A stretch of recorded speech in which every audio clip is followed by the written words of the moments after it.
So if you're enjoying, appreciating, benefiting from this series of short talks by Padmavajra on the life and liberation of Padmasambhava, him channeling these lightning flashes from the blue beyond, then please do consider making a donation to Padmaloka.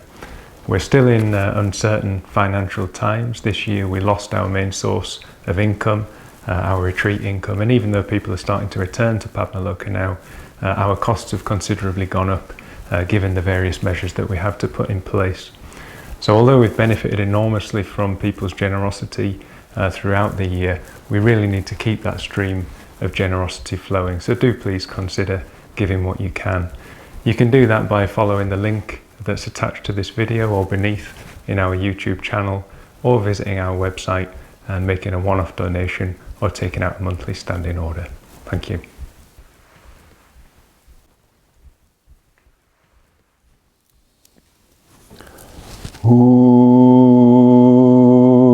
Again yogin of Changsan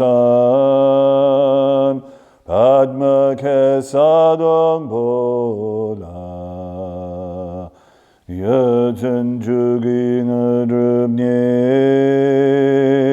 Padma Jungne Se Sudrak Godu Kandro Mongpoka Kiki Jesudak Drupki Jingi Rapchi Sheikh Suso Guru Padma Siddhi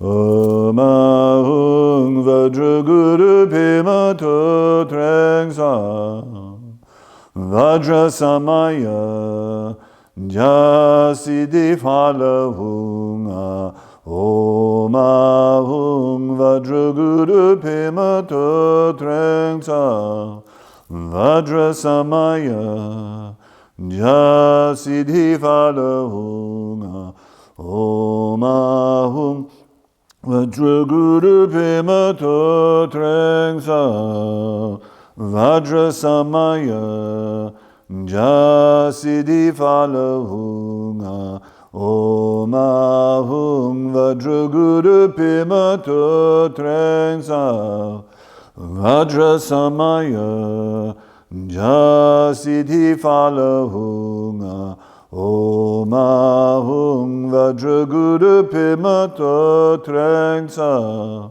Vajra Samaya Jasiddhi Phalavunga Omahung Vajra Guru Pimato Trengsa Vajra Samaya Jasiddhi Phalavunga.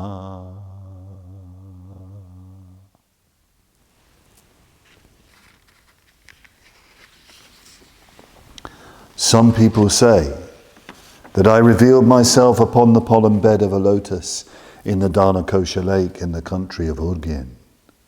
Some say that I was born a prince of Urgen, and others say that I fell in the flash of a thunderbolt to the peak of the Iron Mountain. There are many distinct beliefs held by different individuals and peoples, for I have appeared in many forms. However, 24 years after the parinirvana of the Buddha Shakyamuni, the Buddha of boundless light Amitabha conceived the bodhicitta in the form of the great compassionate one Avalokiteshvara. And from the heart of the great compassionate one, I, Padma, the lotus-born Guru, emanated as the syllable Hri. I came like falling rain throughout the world in innumerable billions of forms to those who were ready to receive me. The actions of the enlightened ones are incomprehensible. Who is to define or measure them? Riding a tiger, the Guru came, smile fierce and friendly, eyes aflame. Riding a tiger from coast to coast, with his Vajra he scattered the demon host. Guru, great Guru, dispel my sin. Hurl back the demon hordes within. Transform them to powers that protect the right. Thou the thousand-armed, thou the infinite light. So that is a poem. The last thing I read, a poem called Padmasambhava by Bhante Urgyen Sangharakshita, a poem that just came to him. I'm not sure what year it came to him, but it's a later poem, it's not an early poem. And I remember there was a period where I was just spontaneously reciting this poem quite regularly in my own meditations on Padmasambhava. And I wrote to Bhante telling him that I was doing that. And by that time he was at Adhisthana, and of course he couldn't see properly. And he told me that after receiving my letter, he had someone, at Mahamati I think, recite the poem to him. And Bhante said, I've been reciting this poem regularly and I've come to the conclusion that it's like a little sadhana. I wonder what you make of that thought. And when Bhante used to say things to us, they would often lie there like seeds. I wonder what you make of that thought, that this is like a little sadhana, a little spiritual practice that you could do every day to meditate on Padmasambhava. And yes, it is like a little sadhana, and little sadhanas sometimes require a little bit of commentary to make them accessible. So I'm going to make a few comments about this poem before we go further on in our lightning flashes from the blue beyond. Riding a tiger the Guru came, smile fierce and friendly, eyes aflame. Padmasambhava riding a tiger. Padmasambhava riding a tiger. There is actually a traditional form of Padmasambhava. It's one of the 8 main forms of Padmasambhava, a ferocious form called Doje Drolo, adamantine, sagging belly. And this particular form of Padmasambhava is a deep maroon red, and he's very, very wrathful with red dreadlocks and surrounded in flames, wearing a blue robe, biting his lower lip, with white conch shell earrings, wielding a vajra in his right hand and a purba, a kila, a ritual dagger in his left hand. And he's astride, on top of, dancing on top of a ferocious, pregnant tigress, the most dangerous tigress of all. Sometimes the tigress is above a sea of what looks like blood, amrita, the deathless nectar.